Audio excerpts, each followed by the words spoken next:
Hola, mi gente. You're listening to Money Chisme, a podcast bringing you the chisme on personal finance, investing, entrepreneurship, and building wealth.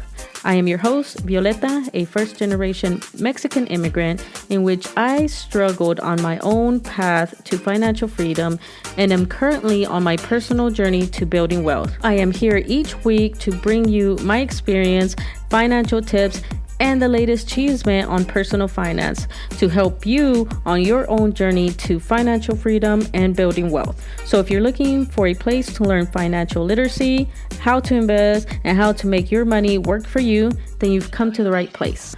Don't forget to visit the blog at moneychisme.com, where you can also keep up with the latest chisme and sign up for the email list so you never miss an episode. You can also find us on social media, including Instagram, Facebook, TikTok, and Twitter, and YouTube. All right, mi gente, so get your cafecito or your drink of choice and let's get into this chisme. Hola, mi gente, and welcome to another episode of Money Chisme. And today, let's talk about this chisme of this damn recession that we keep hearing about. Okay, we need to talk porque everywhere you look, we hear about how a recession is coming on social media and on YouTube.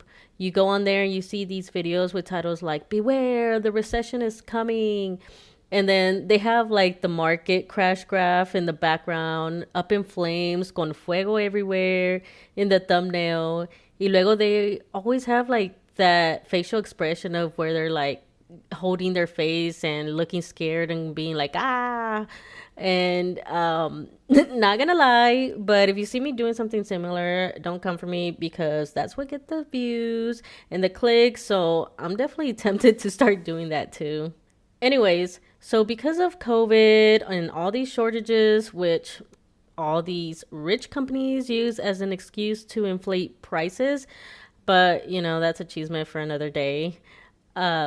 We are struggling, and because prices were going up and up, the Fed started to increase rates, and so now we are struggling even more. So now aquí estamos on the verge of a recession.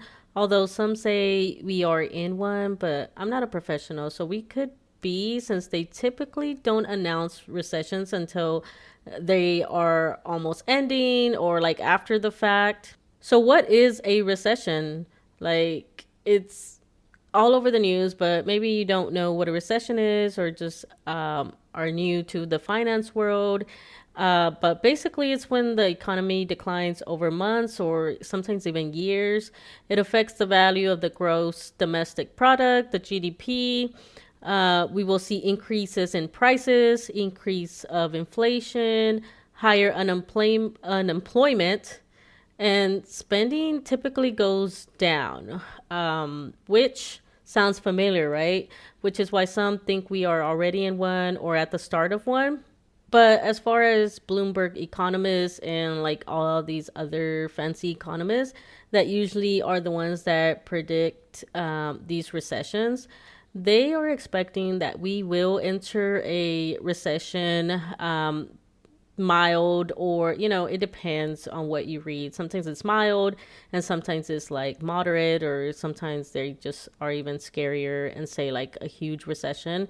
But they are expecting we will enter one by the second half of 2023. So if that's the case, what do you do to help protect yourself? What are like some actions that we can take to cushion the blow?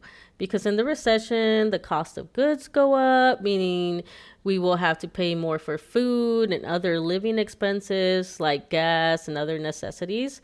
So that puts us in a bind already. And like, I can't even imagine, because everything's already more costly right now. It's like it might get worse. Who knows? And because of that, sales go down, right? No one's spending money. We're all cutting back. And so if you run your own business or are in a commission type job or retail or basically anything similar, that means your paycheck can suffer, or even worse, you can get laid off. And that's definitely scary to have your money messed with like that. But what can we do? What can we start doing now to prepare for this possible recession? The first thing we have to figure out is, what is your financial situation right now?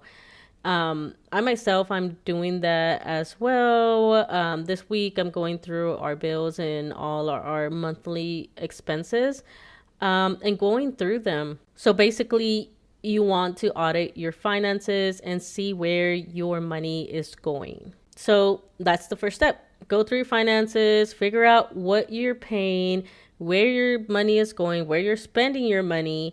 So get like your bank statements, credit card statements, or whatever, and figure out what you spend on your typical month. And then you want to start creating a list of all that. And I do have a generic budget on my blog. It's a free download. It's in Excel, nothing fancy, but it's what I use just for like basics. And it helps me, plan out my spending and keep track of it and see where everything is going. So if you want, you could get that or just make a list, whatever is easy for you. But the point is that we're going to start identifying where your money is going. Another one is to take time to find all your subscriptions. Don't forget about those subscriptions. They sneak up on you. That's a big one. I have so many subscriptions. And it's easy because you're like, oh, $5 here, $7 over there, and then $10 here. Like, it's little things like that. But then as you get more and more, it just adds up. So, and then sometimes you forget about them. I had like some subscription for, I think it was the ink to my printer. Like, I don't even have that printer anymore, and like that was like $3.99, and you don't really pay attention to like little small transactions until like one day I was like, what is this $3.99 for? And it was like for an ink subscription that I don't even use. So I had to cancel that right away. So definitely check for those little subscriptions that you forget about. Also, you want to make a list of stuff that you are just purchasing, like basically like the wants that you buy throughout the month, like clothes, Starbucks, I don't know, food, going out to eat, whatever it may be. Make sure you put those on there because you need to figure out like what little transactions or things you are doing that you feel are like, I'll just go out to eat today, or I'll get a Starbucks, or, I'll buy this or that, whatever it may be. So make sure you're listing those as well and adding them up. You want to make a list of your general bills, like your electric, your water, your gas, and then put down how much you are spending for each one of those.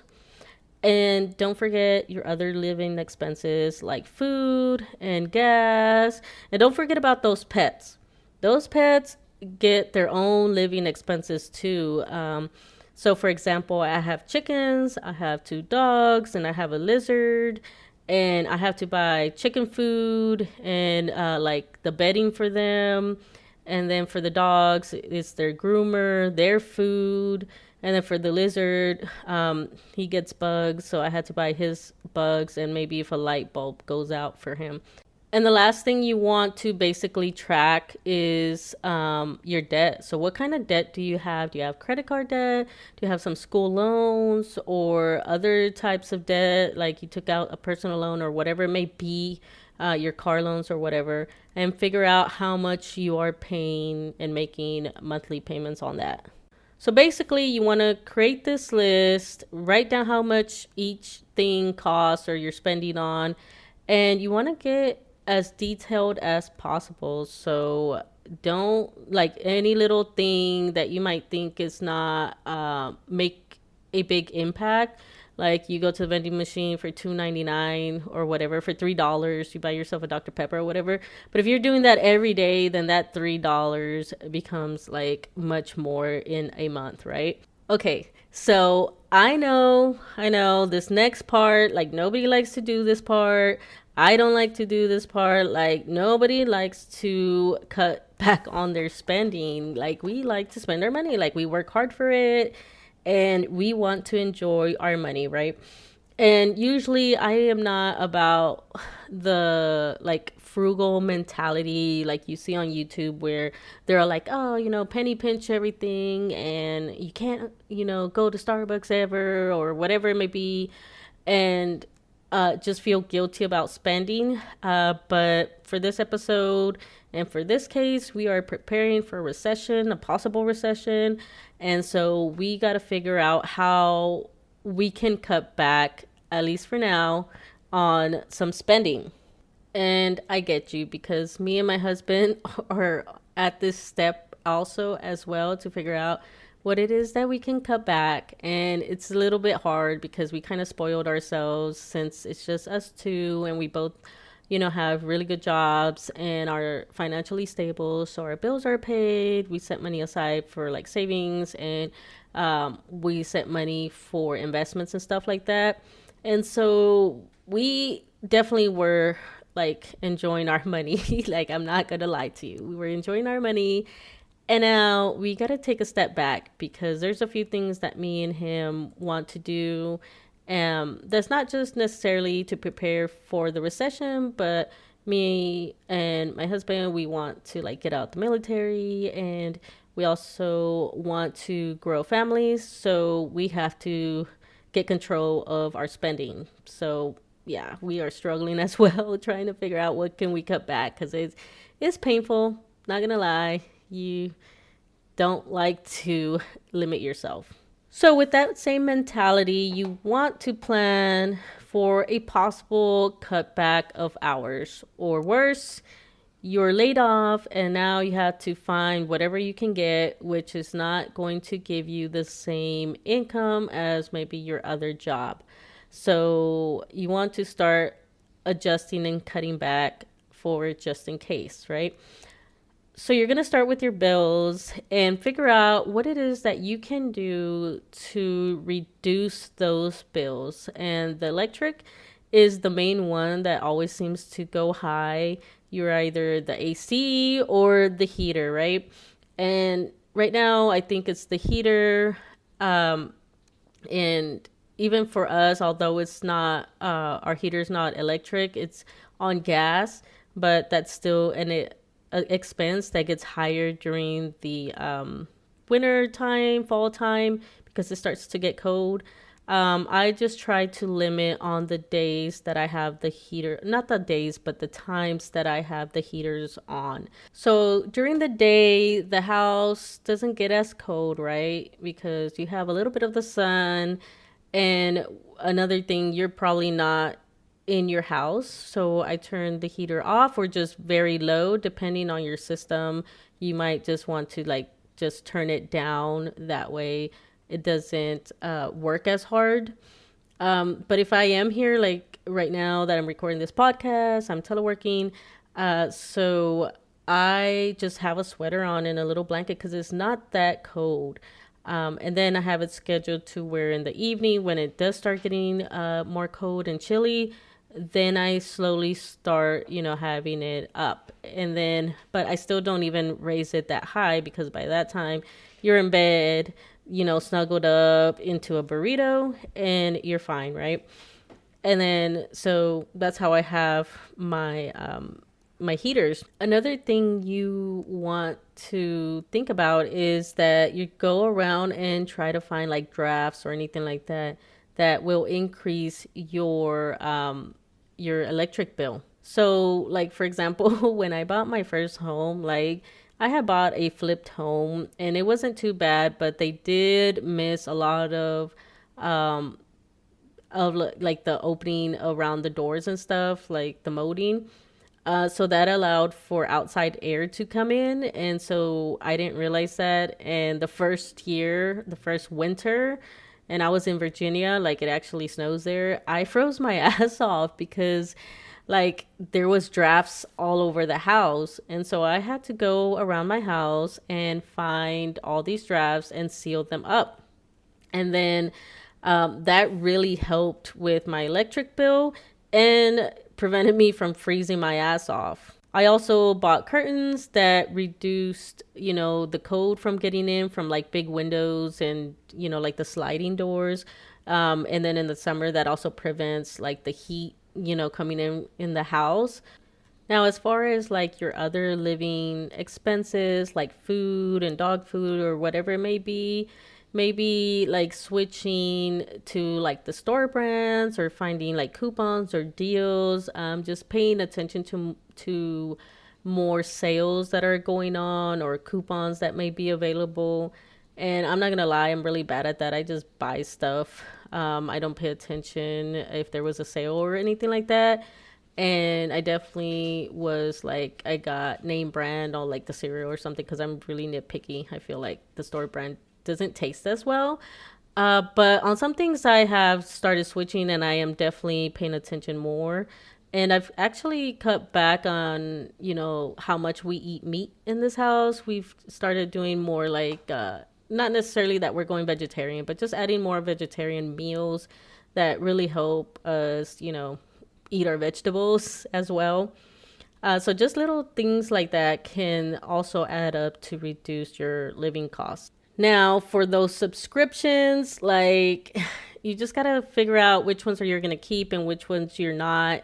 And in some cases, you might even be able to get with like another family or like a cousin, a friend, or whatever, and be like, all right, I'll pay for Netflix. You pay for like Hulu or something. And yeah, that's frowned upon and whatever, but you know what? Whatever helps keep the cost down. And like for me, I got rid of HBO Max because, House of Dragons is over now. And so I don't need it anymore. I'm going to keep Netflix because I do love Netflix. And Disney Plus is included with my Verizon bills, so that's free. And then I'm keeping my Audible subscription because my Amex card gives me that for free, gives me statement credits for that. So it basically makes it free. And then as far as the subscriptions for like my business and blogs and stuff like that, I might get rid of some of like the time savers stuff. I haven't decided yet because in some of these, it's not really making such a huge impact or difference for me to justify spending that money on that subscription. So next step is we want to build an emergency fund, an emergency savings. So we need to figure out what our saving situation is. Like, do you have one? How much? And do you think it's enough? Because we need to start saving up so that way it helps cushion the blow of possible reduced hours or layoffs or whatever it may be. So the good news that now you created this list and went through your expenses and your like statements and all that. And so now you know where all this money is going and you reduced, your expenses. So now that extra money that you're saving can go towards your emergency fund. And you were able to calculate, how much you need per month to be able to pay your living expenses. So you're able to calculate how big of an emergency fund you need. And, it might seem unreachable or like, oh my God, because I can't even imagine how much I'm going to need. And that's because I live in California, so it's already expensive over here. But, something is better than nothing. So start creating an emergency fund if you don't already have one. The next thing is, do you have anything that you can liquidate into cash at the moment? And it could be little things, big things, maybe having, it's not garage sale season, but maybe you could, sell it on OfferUp or whatever it may be. But see if there's anything that you can liquidate. So, for example, with me, I have some luxury bags and some luxury shoes that I just don't use anymore and they're just there collecting dust. So I'm going to list them and then let somebody else enjoy them and then I get some cash for them. I also have a 2017 Lexus that I was planning to get rid of like in 2024 because I want to switch to either a hybrid or an electric car. But I am thinking that I'm just going to go ahead and sell it now before the huge recession thing because it'll be harder to sell at that time. And then just last that I got a quote, I could get like 25K for it. So then I'll have that money in my bank account, in my savings, ready to go. And then I could just use a beater car that would cost me like maybe 1 or 2K, whatever, like nothing fancy, to carry me out through 2023 until I am ready to purchase the hybrid or electric car. But this way, I have the money ready to go in case, shit pops off.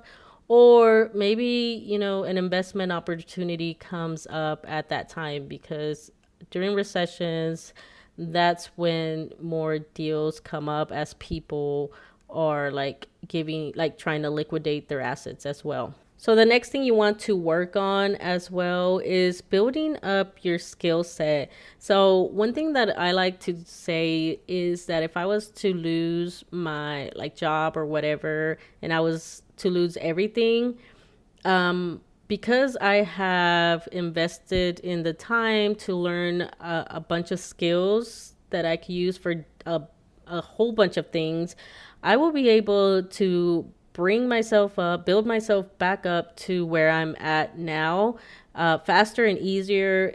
I might struggle for a little bit, but I am going to be able to come back up because of the skills that I have acquired. So skills like office management, human resource skills, like DIY, e-commerce. I mean, even just like Canva and video editing, since I do some YouTube, even though I'm kind of lazy with my own YouTube on editing. But, that skill is there that I can use.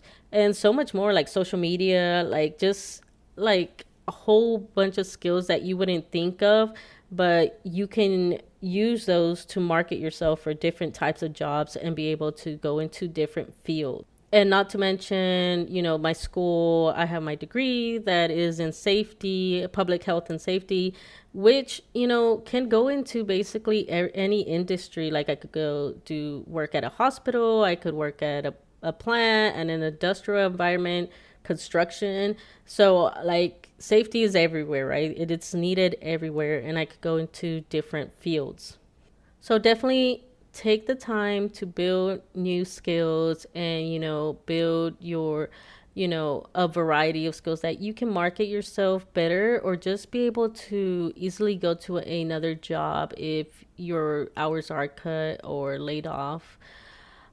Maybe you work like in retail and then the sales go down and so you're let go. Like having office skills or other types of skills can help you find a more reliable job or just pick up odd jobs or second jobs or whatever it may be to help you survive the recession. And so these skills don't necessarily have to be to where like you're able to find another job. Like it could even be skills to reduce your cost of living and things like learning how to raise livestock like chickens or whatever it may be, learning how to do some DIYs to reduce, paying for things, learning how to sew, how to can, how to garden, things like that, or even like couponing. That one's a big one that can help reduce your costs of living, or even like some of these couponers, they make money off of that. And for the most part, like building these skills doesn't have to require you going to like a school or whatever.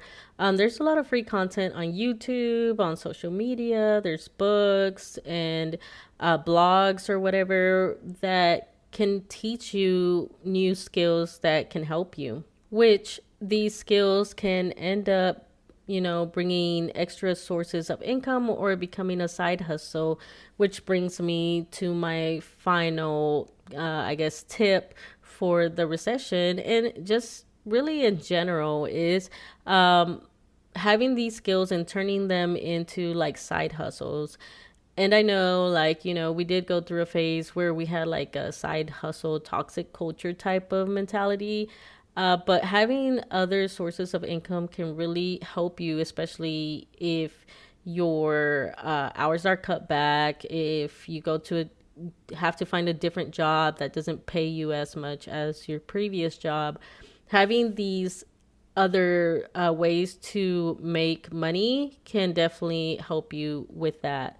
So, like, for example, I have a friend who, she pays her bills just by being a virtual assistant. And she gained these skills because she started a side hustle of selling stuff on eBay and Poshmark and stuff like that. And so she still does that. But on top of that, she does it for other small businesses. She does it for me and helps me out since I work a full-time job. So she's helping me build my business by being a virtual assistant and helping list my products on eBay and Poshmark and Mercari and all that stuff. And she has built herself a nice clientele that she's able to live off of that income. And there's so many side hustles that you could start that don't necessarily have to be like YouTube or social media or stuff like that, because you may not want to be out there in the social media space, but you could be a ghostwriter for like bloggers, or, do the background stuff of, like I said, being a virtual assistant, or maybe you know how to edit videos. You could do that as well. But really just figuring out what skills that you have or that you can learn and that you can invest some time and energy to build a type of income that you can rely on during this possible upcoming recession.